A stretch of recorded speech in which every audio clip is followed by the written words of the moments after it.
نیلی زمین جس میں ہم رہتے ہیں، اربوں ریاستیں، ہزاروں مذاہب اور سینکڑوں ملکوں پر مشتمل، جو ہمیں بہت بڑی محسوس ہوتی ہے، لیکن یہ دراصل بہت چھوٹی ہے۔ ویڈیو شروع کرنے سے پہلے اگر آپ نے میرا چینل سبسکرائب نہیں کیا تو چینل سبسکرائب کر لیں اور بیل آئیکن کے بٹن کو دبا دیں تاکہ میری ہر آنے والی ویڈیو آپ تک آسانی سے پہنچ سکے۔ ہم کچھ ہی دنوں بعد ایسے سیاروں کی بات کریں گے جو مستقبل میں ہمارے گھر بھی ہو سکتے ہیں۔ آج ہم اس جگہ کی بات کریں گے جہاں ہم اپنا پہلا پڑاؤ کر سکتے ہیں، جو ہم سے تقریباً 3,84,000 کلومیٹر دور ہے۔ دراصل ہم چاند کی بات کر رہے ہیں۔ چاند ہم سے اتنا قریب ہے کہ اسپیس کرافٹ کو یہاں پہنچنے میں صرف 2 سے 3 دن نہیں لگیں گے۔ اصل میں چاند ایک پتھر ہے جو انسانوں کا بہت ہی خوبصورت تصور ہے۔ ہماری نیلی زمین اور چاند کے درمیان 30 زمینیں سما سکتی ہیں۔ 20 جولائی 1969 کو نیل آرمسٹرانگ نے یہاں پر پہلا قدم رکھا۔ جاپانیوں میں ایک کہانی مشہور تھی کہ ایک بوڑھا اور لاچار آدمی درخت کے سائے میں آگ سیک رہا تھا کہ اس کی نظر سامنے کی جھاڑی پر پڑی تو وہاں گیدڑ، بندر اور خرگوش ایک ساتھ کھیل رہے تھے۔ بوڑھے نے ان کو آواز دی اور کہا کہ اسے کھانے کو کچھ لا کر دیں ورنہ وہ بھوک سے مر جائے گا۔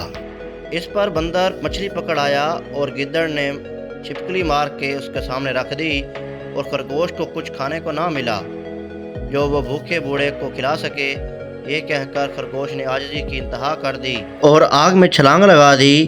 بوڑھے نے فوراً چادر اتار پھینکی اور خرگوش کو باہر نکالا اور اسے بتایا کہ وہ تو ساکا ہے جو آسمان کا دیوتا ہے۔ اس طرح ساکا نے خرگوش کی تصویر چاند میں نصب کر دی۔ ایسی بہت سی کہانیاں مشہور ہیں۔ حقیقت میں چاند پر کسی کی تصویر نہیں ہے، وہاں تو بس لاوا اور راکھ موجود ہے۔ نیل آرمسٹرانگ نے جب چاند پر پہلا قدم رکھا تو اس کا پاؤں اسی راکھ پر پڑا تھا اور وہ اتنا مضبوطی سے نقش ہوا تھا کہ جوں کا توں اب تک پڑا ہے۔ اس کی وجہ یہ ہے کہ زمین کی طرح یہاں پر بارش نہیں ہوتی، نہ آندھی نہ طوفان، کیونکہ ہماری زمین کی طرح چاند کے گرد ہوا کا کوئی ہالہ یا غبارہ نہیں ہے۔ یہی وجہ ہے کہ انسان کے قدموں کے نشان لاکھوں سالوں تک یہاں پر موجود رہیں گے۔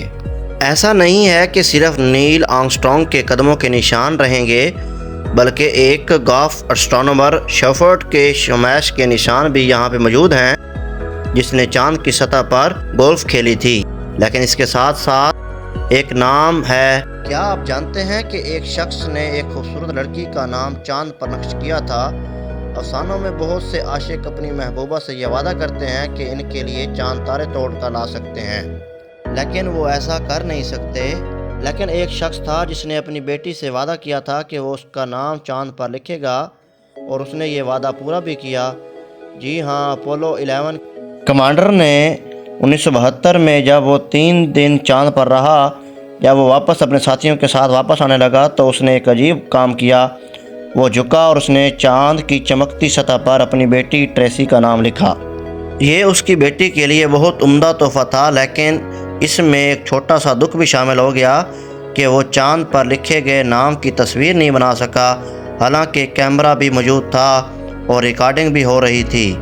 اس کے بعد چاند پر کوئی خلائی مشن نہیں بھیجا گیا۔ یہ اسکرین پر جو آپ خوبصورت تصویر دیکھ رہے ہیں، یہ دنیا کی سب سے خوبصورت تصویر کا اعزاز رکھتی ہے۔ یہ اپولو 11 نے ہی بنائی تھی۔